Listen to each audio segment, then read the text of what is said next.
I'm just staring at you guys at the time. If you can't all see, we have our name flags up here, but I thought we would go down the line with who we are, if you don't know us, and what department we work in the library. And we're also going to answer a little question so you guys can get to know us deeply about what movie we would like to live in and what character we would play in that movie. And so the answers might be very telling. Maybe some of you know us and you'd be surprised at the answers, I don't know. So I am Lizzie McGovern. I am the head of Children's Services here at Westwood Library. And I usually read a lot of YA and children's books, but this year I've been making an effort to actually read adult books. So all of my choices today are actually adult books, which is really exciting for me. And if I were to be in a movie, I thought about this all day long, and I just always wanted to be Audrey Hepburn. So I'm going to choose Roman Holiday, and I would be Princess, of course. Clearly, in Roman Holiday. So I thank you guys for coming tonight, and hopefully somebody will find one book that you want to read today. At least one, if not more. My name is Liz Keefe. I work in technical services, which is upstairs in the back, and so I'm not always out where everyone can see me. And sometimes I work in reference, and I catalog most of the books and DVDs and things that are in the library.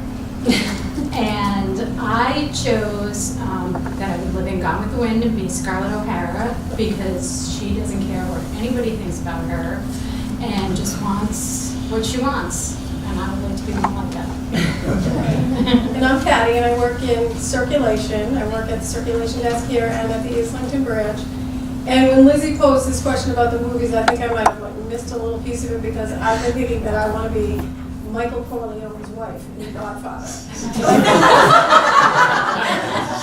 Wait, whoa, so I Diane don't want to live that life. Oh, right, That's okay. the role. I want to play Diane Keaton. Oh, you want to play that role. You don't want to live that life. I don't want to because, That's not a great because ending there's for such her. great scenes. The one at the baptismal font. Oh, yes. No, that makes The sense. one where he says, "Don't ever ask me about my work." So that's who I play. That is very well, that's telling, good. Patty. I am shocked. Sorry. Rich better watch out.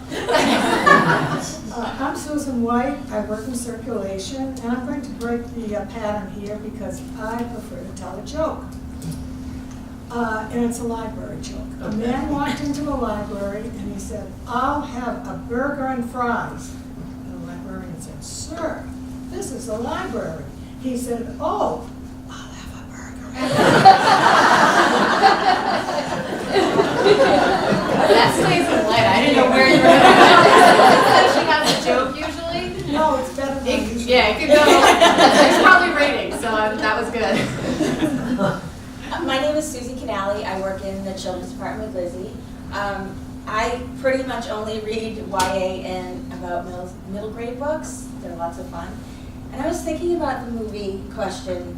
Has anybody here ever seen the movie Great Outdoors? It's one of my absolute favorites.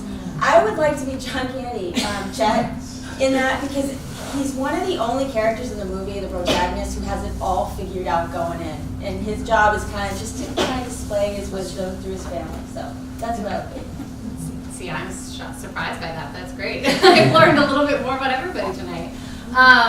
So what we're going to do is we each are going to talk about a book, kind of go down the line. So the first book that I'm going to talk to you about is, this is called Today Will Be Different. This is by Maria Semple. She's also wrote Rodrigo Bernadette. This is also going to be made into an HBO miniseries. Julia Roberts will be starring in this, so it will have a lot of buzz coming out.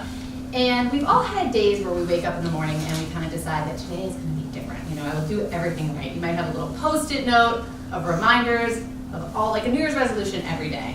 And for Eleanor Flood, she starts her day with a list of small things that she's going to tackle. I'm going to just read you a few of them. Today will be different. Today I will be present. Today, anyone I speak to, I will look them in the eye and listen deeply. Today I'll play a board game with Timby.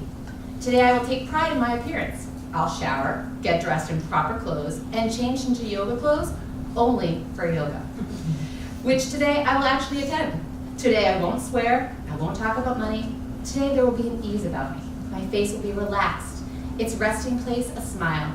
Today I will radiate calm, kindness, and self-control. Today I will buy local. Today I will be my best self, the person I'm capable of being. Today will be different. I don't know about you, but I'm like, yes, I can do that every day to remind herself. But of course, you know, if it starts off that way, that before she can even set out on her goals, life happens. Everything that can go wrong kind of does go wrong, from her son faking sick, so she has to go and pick him up. And then she realizes that according to her husband's office, he's on a family vacation that she is apparently not on. And then things kind of spiral from there. And usually there's like hilarious scenes. It's very, very funny. So as her life gets turned upside down and the past keeps making a recurring appearance in her life, she starts having a lot of flashbacks to a sister that she doesn't talk to anymore, and it kind of all comes together. So it's hilarious, it's heartfelt, and it's kind of about reinvention, the bond of sisterhood, and how sometimes it takes facing your former self to really truly begin living. So this, as I said, will be made into an HBO miniseries. I am surprised to see how Julia Roberts could play such a flawed person, because what I love about Eleanor is that she's flawed, and I laughed and I cried, and it's a quick read, but I think that, you know, you would enjoy it because it's a kind of easy read. So that's Today Will Be Different by Teresa. So my first book is called The Woman in the Window by A.J. Finn, and this is definitely a suspenseful novel.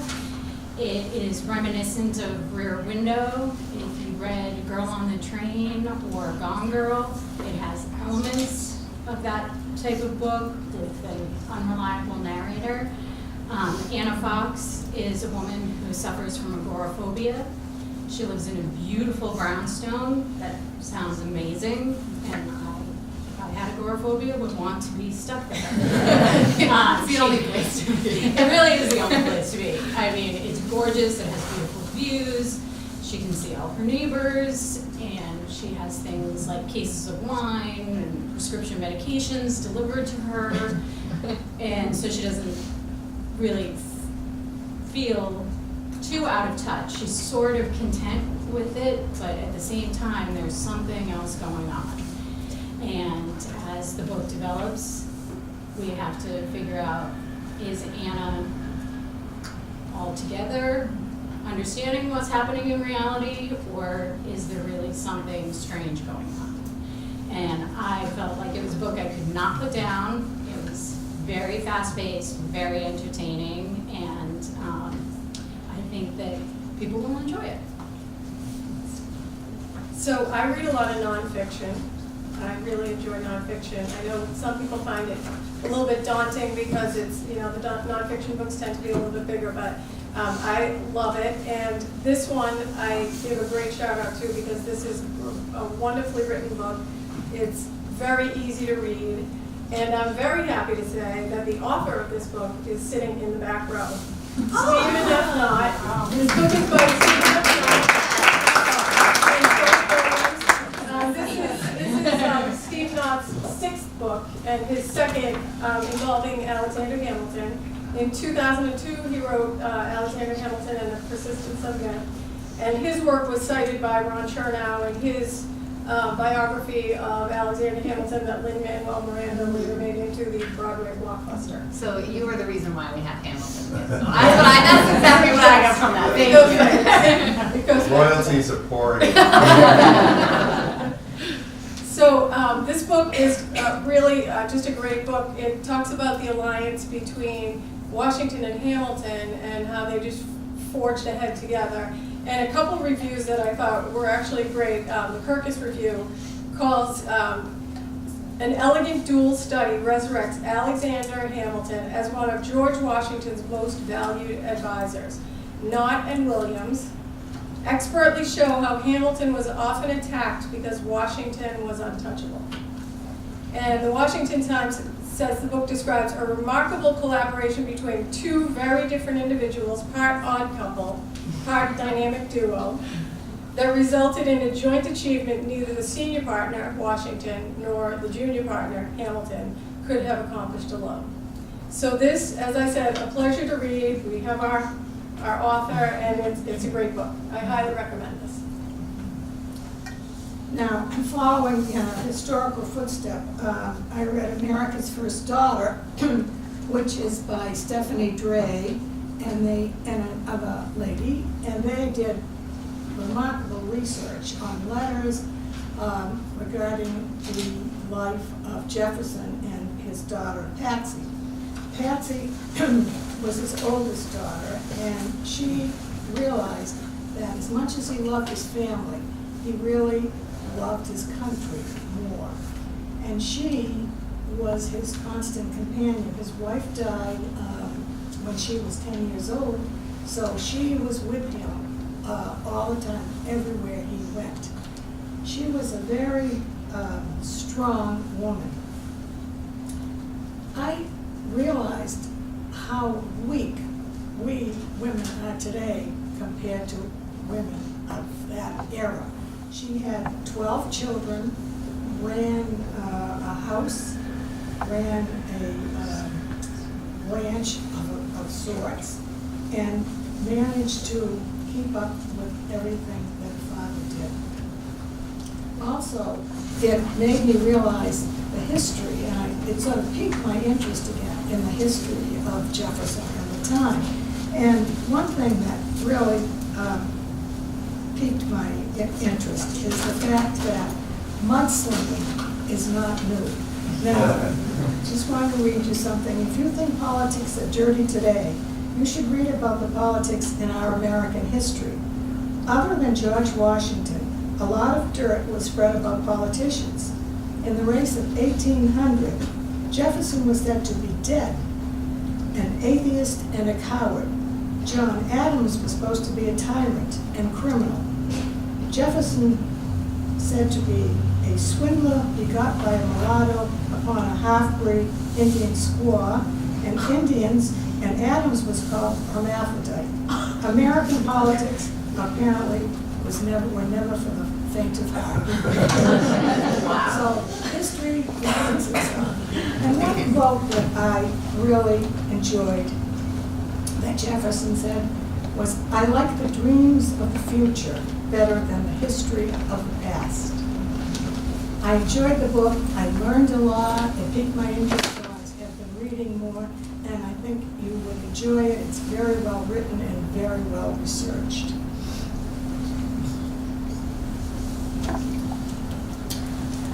My first book that I want to talk about is called Solo by Kwame Alexander. About a year ago, we all came in for a meeting, and we were taught how we should book talk. And it was a fascinating lesson for me because what we were taught was that the first thing that you should speak about is not necessarily the characters, it is not the setting, it is not even the plot. The first thing that you should always talk about a book is how it made you feel. So the reason why I chose this book is because I remember when I closed the back cover, I remember exactly what I did. I put my hand over my heart and I put my head down. It was that good. With that said, I should probably tell you a couple of details about the story. This book is about a boy, he's a teenager, and he is the son of a famous rock and roll musician who's been washed up. He has a substance abuse problem.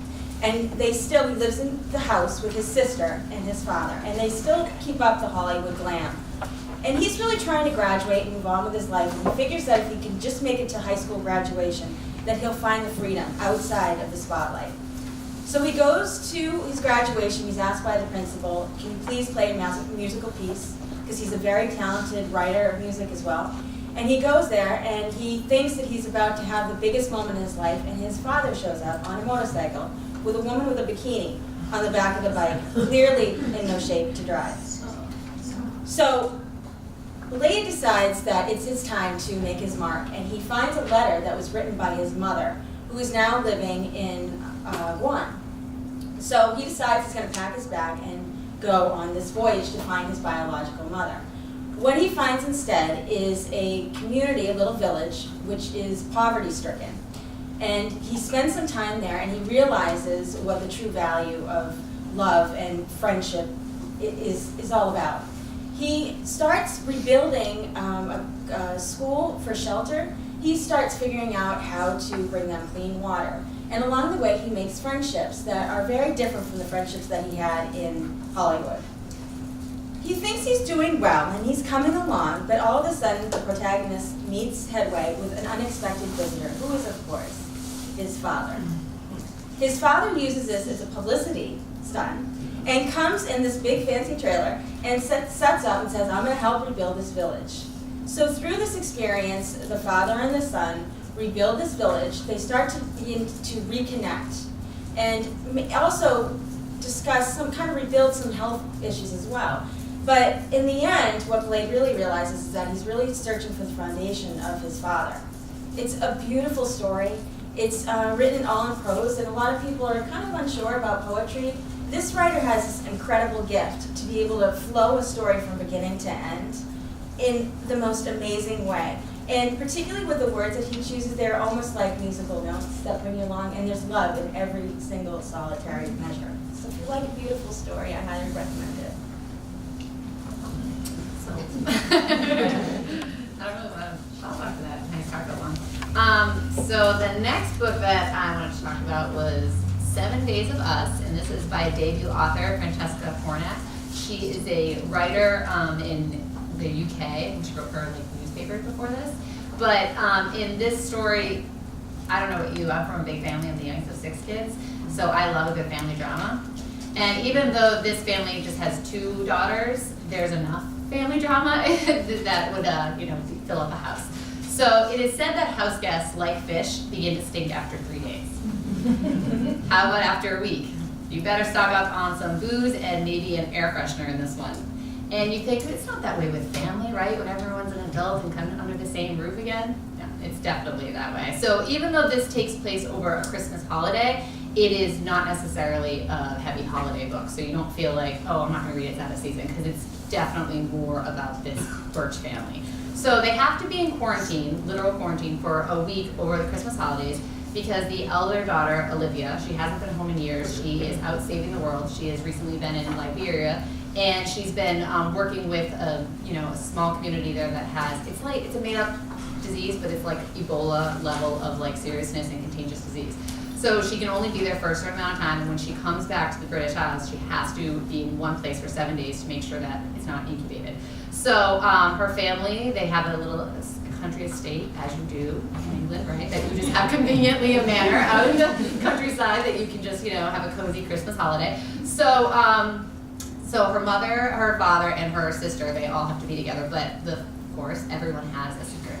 And there are secret lovers, there are secret illnesses. You don't know if it's are they that secretive people, or is it just like the English reserve? You know what I mean? That we just don't talk about these things. But you can't keep certain things, like a long lost son who decides to have this is the time I'm going to fly to England and confront my father during this quarantine. And anybody who comes in contact with them has to join the quarantine. That's the way it is. So they, like I said, they seem to be rooted in secrecy.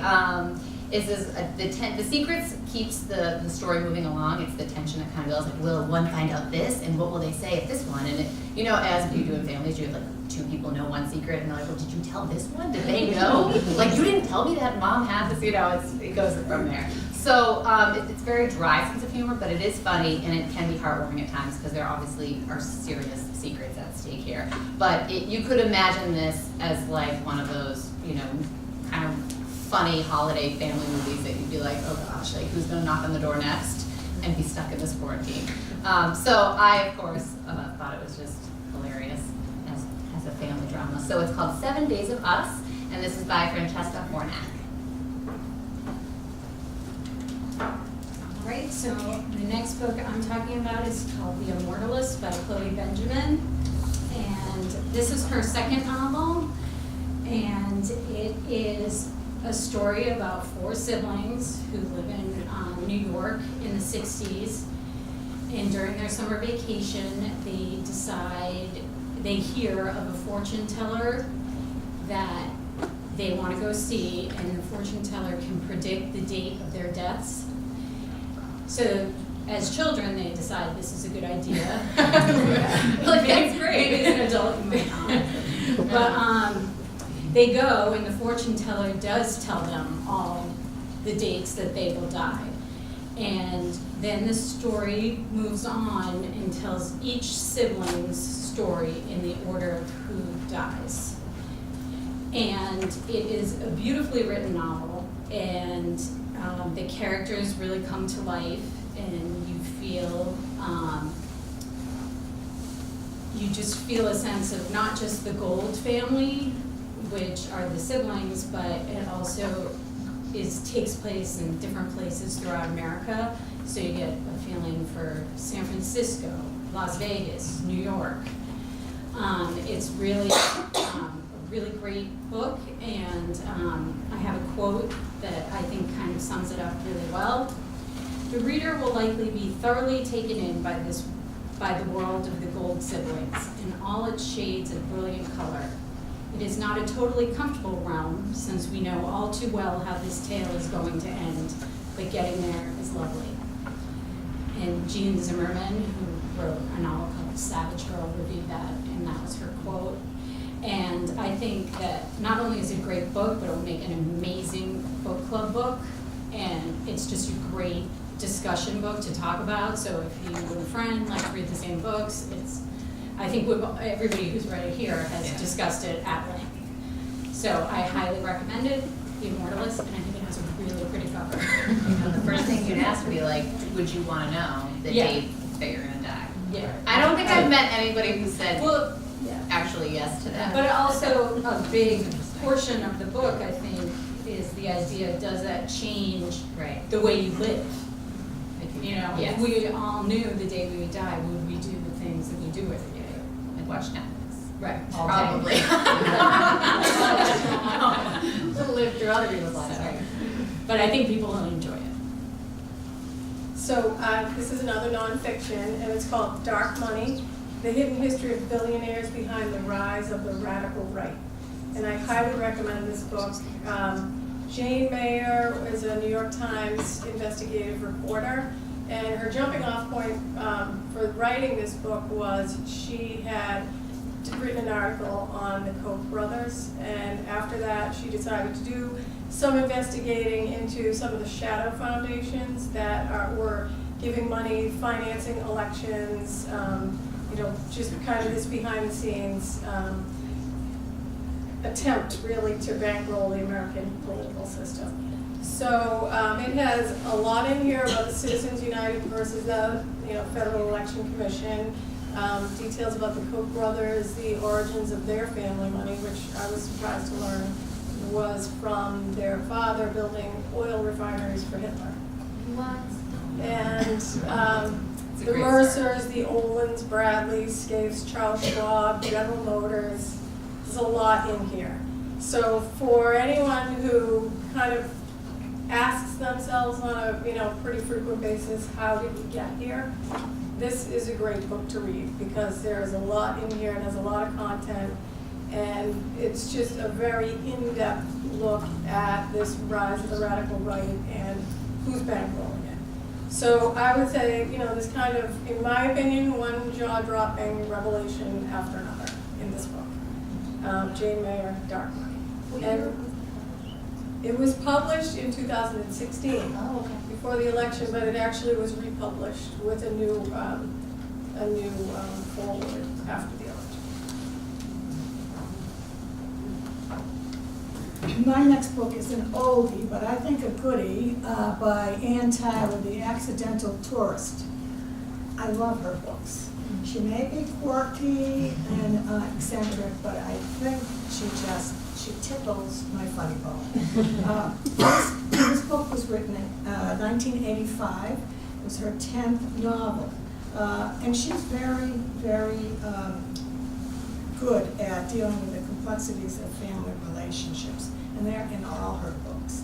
And her characters are given a lot of thrift and thought. They're wonderful characters. So the main person in this is a middle-aged travel editor, writer, whose name is Macon Leary, and he finds himself miserable after his son was murdered and his wife has left him. As Ann Tyler says, he realizes he is in danger of becoming a dried-up kernel of a man that nothing can penetrate. However, he confronts his suffering and he carves out a new life with an eccentric, a younger woman and her son. Macon has a need for organizing in his life. In his guidebooks, he likes to organize a disorganized country. He actually hated travel, but he actually liked writing. His family shares his need for organization. His sister Rose has a kitchen that is completely alphabetized, and you'll find the allspice next to the rat poison. I found myself smiling as I read the descriptions in this book. Macon had a terrific need to floss his teeth. I share that. Now, they say never judge a book by a movie, but I have to say, in this case, the movie has done a great job in following the book. So, if you would like to read the book or see the movie or both, I think you will have a warm feeling after you finish it. My next book is called Trout. This was an interesting one. So, the book is written by Dick Lair, and he was a Boston Globe writer, and he was on the Spotlight team. And during his career there, he was on a case. He ended up researching a case about a little girl, and the case was about, the girl was called Girl in a Blue Mailbox. And the case happened, she was one of the youngest gunshot victims in Boston history at the time of this book being written. And she was a young little girl who was out one day on a very hot August day in Boston. And she was caught between gang wars that were going on. And at the time, there was a huge influx of drugs coming in. And Boston officials were having a terrible time keeping crime down. When this happened, when the girl was shot, the neighborhood and the community were outraged and demanded that crime be looked at closer and that these issues came to a stop. So the police were under a lot of pressure to find the person who killed her, convict him, and incarcerate him. They did that without knowing exactly sure if he was actually the guy who did it. It didn't almost matter. So Dick Lair was on the team, and he was asked to come in after appeal was made, and they were turned down. And he is asked to be brought into this story and do some snooping around and see what he can find out. Because the media, as I learned from this story, is a huge weight for, in some instances of justice, when there is no more court system to go through. So he's written this book, and he changes it in a very interesting way. He, in the story, is a man called Clemens Bittner, but he doesn't make himself the protagonist. He makes a 13-year-old girl named Trell Taylor, the girl who is bent on finding the killer of her father, who has already been in prison for killing a little girl named Ruby Grant. So she goes and sets off to figure out how she's going to get her father in jail when there's nobody else to help. And she runs into this woman who is this up-and-coming lawyer, very smart, very young, named Nora Walsh. And Nora Walsh decides that this case is fascinating. She goes through it and she says, you know what, something's just not right. So she ends up getting involved with the case and can't seem to get past the judge, because this case was such an important part of Boston's history that if they reopen the case again, then they're going to start questioning the cops who were involved. Without anywhere else to go, Trell is determined to find help. So they get involved with this man named Clemens Bittner. Now, Clemens Bittner is a little bit washed out. He's ready for retirement. He's lost his nose for news, so he believes. The two of them pair together and end up going around the city and reopening the case and re-interviewing everybody who was involved. So interview by interview and fact by fact, they uncover the truth about who the real killer is. But time is running out because they have to find him before they find Trell and Clemens Bittner. So this is a lot of fun. It's based on a true case. I love that they have real spots in Boston, particularly in Rosendale. Simcoe's is mentioned in here. It's a wonderful read. It's pretty quick. And if you like facts and like to brush up on the story, I highly recommend Trell.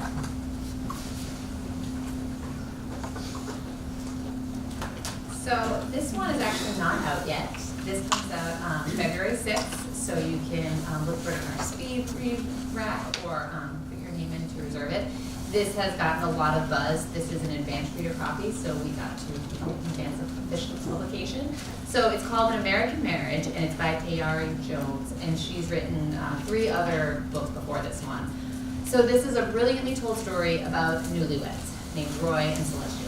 They've only been married about a year and a half at most when Roy gets wrongfully I realize it's like a nice little segue there, wrongfully convicted of a really horrific crime. A crime he is absolutely innocent of. We, the reader, know he's innocent of it as well, so there's no question. But he is sentenced to 12 years behind bars. This takes place in Georgia. And Celeste wants, and she does for a while, stand by her man as everybody in her family and telling her, like, that's what you do. You know what I mean? You know he's innocent. You were with him that night. It doesn't matter. He was in the wrong place at the wrong time. He's African American. The case was already kind of decided before it even finished. So she stands by her man, but just as time can heal all wounds, time does heal all wounds and kind of creates almost a new normal. And Celeste, moves on with her life as you have to. Creates a business, has to, maintain her house. It goes from there. So it ends up being kind of without Roy. And she writes him a letter and saying that, right now we're not living as man and wife. We don't have, imagine only being married a year and it's like already, ripped away from you. So 5 years later, the sentence gets overturned. A very nosy little lawyer detective takes it on and gets overturned. And Roy is vindicated and he's released from prison. He has not spoken to his wife for 2 years, so are they still man and wife? Will his keys still fit in the door of their home? And what will be waiting for him on the other side? So the author handles these emotions really, really well. You feel for both characters and you really wonder what you would do. What is the truth of yourself? Like what you would do in both the situations. I felt for Roy, I felt for Celeste. I literally could see both sides. And I was so worried. I was like, how is she gonna have a resolved ending? Like how can she possibly make a satisfied ending that's not just so unrealistic that, you know what I mean, like too cookie cutter. So, these characters, she does give you a very satisfying ending. I won't, or like drag you through the coals, but it's not, a way that you necessarily think at first. You wonder how she's going to mend these brokenhearted people, and they're just such victims of circumstance. So I devoured this book over a weekend. Like I said, I wanted so badly to find these resolutions for these characters. And it's a good question. It reminds me of kind of a straight off of the Immortalist, where it's like, would you know the date of your death? And this one, it's like, it's a story you read about in the newspaper, and you don't really consider your role. And is there a right or a wrong choice? No one's evil. No one's, So it's An American Marriage. It comes out February 6th. It's a big buzz about books, so definitely get your name in for that. All right, my next book is The Dry by Jane Harper. This is Jane Harper's debut novel. It came out, I want to say, almost a year ago. And it is set in Australia, in a small town that is experiencing a significant drought. They haven't had any rain in 2 years. It's a farming community. And the book opens on a farm where you, as the reader, see that a woman has been shot to death, a 6-year-old boy has been shot, and the father has killed himself. But I know it sounds like we're on a great roll right now. And very uplifting. So the scene looks sort of cut and dry, but the one anomaly is that there's a baby in one of the rooms that is unharmed. So that leads to some questions, and the parents of Luke, who is the farmer that is passed away, call in a friend of Luke's from high school who's named Aaron Falk, and he is a federal agent. He does not work criminal cases. He works criminal cases, but he does not work like homicides. He works like banking crimes. And he grew up with Luke in the town that it is set in, but he was run out of town for something that happened when they were in high school, and him and his father were forced to leave the town. So It's a story of solving a crime that is happening in the present day, but also what happened in the past and how that affected Aaron and who he became and the town as a whole. I will say that I would not want to live in Australia during a drought. It sounds not fun. But the town itself is almost like a character in the book because it is filled with people who are desperate. And, it's a great story. I think it's a good mystery. And Erin Falk is a character that I think people will come to appreciate. And her second book comes out next month. So I think she's an author you might want to keep your eye on. But I really enjoyed it. Oh, sorry. It's also been optioned for a movie. Reese Witherspoon, who did Big Little Lies, her production company, is making it into a movie. So my next book, again, keeping with the nonfiction theme, is Born a Crime by Trevor Noah. And Trevor Noah, if you don't know who he is, he's a comedian on The Daily Show. Really just a amazing character. And he wrote this book. It's a series of essays about his life growing up during apartheid in South Africa. And the title of the book comes from, his father was Dutch, white, and his mother was black, Xhosa, in South Africa. So their union and his birth constituted a crime in South Africa because they never should have had a child together. His father doesn't end up being a part of his life, but there's tremendous stories of resilience, but also many stories just about the daily life living during apartheid, which are with details that you otherwise wouldn't know unless you heard them from somebody who actually lived through it. And so the New York Times Review gives it. It's actually a great one. A compelling new memoir, by turns alarming, sad, and funny, which I completely agree with that. The book provides a harrowing look through the prism of Mr. Noah's family at life in South Africa under apartheid. In the end, Born a Crime is not just an unnerving account of growing up in South Africa under apartheid, but a love letter to the author's remarkable mother. And his mother was just, a very extremely strong woman and living with a child through terrible circumstances, and had a relationship with him which we would probably find alarming now, where she physically beat him. But in the end, the circumstances, he explains it away in his book, and I'll read this quote, and I'll leave out the swears because I don't want to swear in front of anyone. This is his mother saying, "I know you see me as some crazy old bitch, nagging at you," she said, "but you forget the reason I ride you so hard and give you so much SH is because I love you. Everything I have ever done, I've done from a place of love. If I don't punish you, the world will punish you even worse. The world doesn't love you. If the police get you, the police don't love you. When I beat you, I'm trying to save you. When they beat you, they're trying to kill you." So this, I thought this was a really great book. My son, who's a senior at the high school, read it. He found it to be very powerful. I would highly recommend it as a book club book because there's a lot to discuss in it. There's different issues and just there's a lot in here to discuss. So I highly recommend this one as well. My next book is called The Life We Bury, and it's about a young man named Joe Talbot. And I'm just going to read the first chapter, the very first paragraph.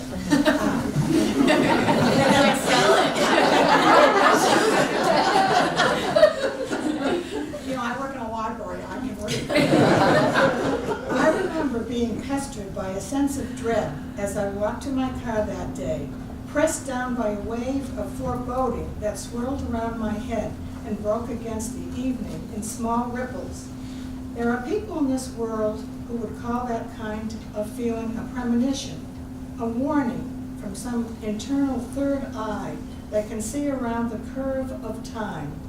I've never been one to buy into such things, but I will confess that there have been times when I think back to that day and wonder if the fates had truly whispered in my ear, if I had known that drive would change so many things, would I have taken a safer path?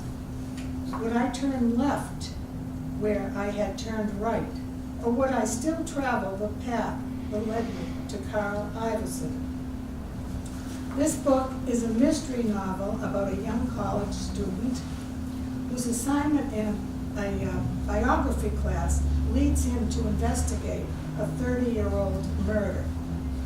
He finds inconsistencies in the case and realizes that the convicted murderer, Carl Iverson, may have been wrongly accused. There seems to be a theme here. That's a good thing, story idea. No one's guilty. Right. This book explores the concepts of justice, honesty, and responsibility as Joe seeks to uncover truth hidden in the past. The book is, I'm tripping over my tongue here, is suspenseful and character-driven, and you experience a range of feelings as you meet his characters. Throughout the book, many secrets are shared that have previously been hidden. And you will find yourself wondering about how many secrets you have hidden. This is a literary mystery.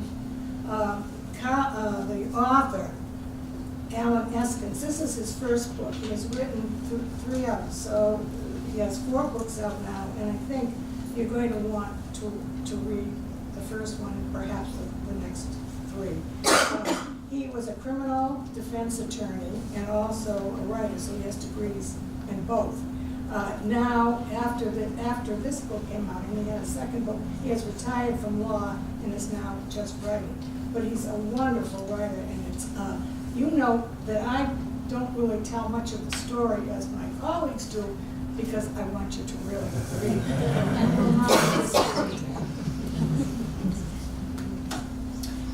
My next book is called Mr. 60%. One of the things that I've learned about reading so many middle grade and YA books is that just because they're meant for a younger audience doesn't mean they're deep and they've got some serious stuff to talk about, and this is one of them. This book is about a teenager. He's a senior in high school, and he has this amazing ability to score exactly 60% on every single test, paper, assignment that he is given. He gives the exact bare minimum that he has to give in order to get through school. So he doesn't have a lot of friends. This is Matt Nolan. He doesn't have a whole lot of friends, and he's considered an outsider of his high school. He doesn't do extracurricular activities. He's also considered the school drug dealer, which doesn't help his reputation. So as you're reading this book, you kind of think, why am I reading about this person who seems to have nothing going on from it all? And it was a really good lesson, because as you get farther into the story, you realize that most of the things that we see on the surface about people really aren't true, our first impressions about them. So as we get to know Matt, we find that he lives in a trailer park. His father is gone, his mother is in jail, and he's only left to be taken care of by a man named Uncle Jack, who is his uncle, and has tried to take care of Matt. Except in the last year, he has been diagnosed with terminal cancer.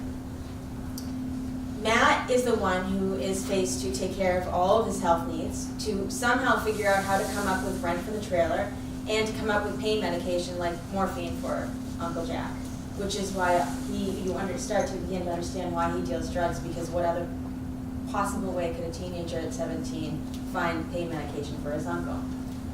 So all he's trying to do is make it to the end of school. And what happens is the principal comes to him, who actually kind of likes him, sees something underneath the surface, because you must have something there if you have this acute ability to only score 60% on everything. The problem is that they've changed the rules for graduation, and they've just upped the grade point just enough for our friend Matt to be in trouble. So he says, you know what, you can still graduate, but you have to join one of the clubs after school. And none of the teachers who run these after school clubs want him in their clubs at all, because they think he's trouble.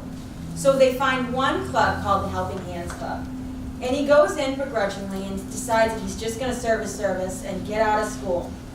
And he meets this girl named Amanda, who is also not exactly the high school girl who fits in everywhere. But she's very peppy and she has this unbelievably upbeat personality. And she decides, whether Matt likes it or not, that they're going to become friends. So they team together on this project to actually collect books for children's hospitals. And through this, Matt learns how to let his guard down a little bit. And through friendship and trust, he starts opening up and shows Amanda his real secrets of his life, particularly the situation going on at home that he's desperately tried to hide.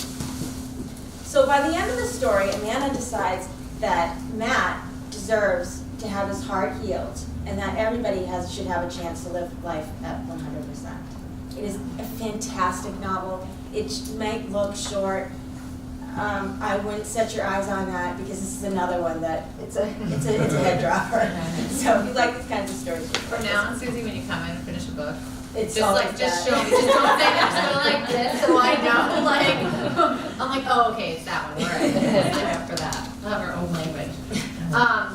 So I know it's getting close to the end, but I saved not my favorite, because they're all a little different, but I will kind of quickly just tell you about this. This is called The Last Mrs. Parrish, and it is very fast-paced. It's a psychological thriller. It's reminiscent of, Rebecca and a little bit of Gone Girl. And so this is about Amber. She is very conniving. She's ruthless in her plan to become the next Mrs. Jackson Parrish. That is, he's handsome, he's rich, and it doesn't really matter to her that he currently has a Mrs. Parrish. Like, she's not like a widow or anything. She's alive and well. She is young, she is stylish, she is beautiful, she is very sweet.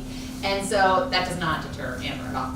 So Amber analyzes Daphne's life and she kind of slowly infiltrates it. She befriends her. She even makes up this fake story that her sister also died of cerebral palsy, just like Daphne's. And so really kind of like gets inside her life. And every minute of her plan, it's like so detailed that I'm like, I can't believe this is actually working. And it's like even how she dresses really mousy, so Daphne would never consider her a threat. She slowly over time highlights her hair a little. She changes her clothes. So when Jackson's around, he notices her. I mean, I was like, I could not believe her. So then, I was like, Daphne cannot be this dumb. I was like, how does she not see this happening, right? So, right? But there are secrets in Jackson and Daphne's perfect life.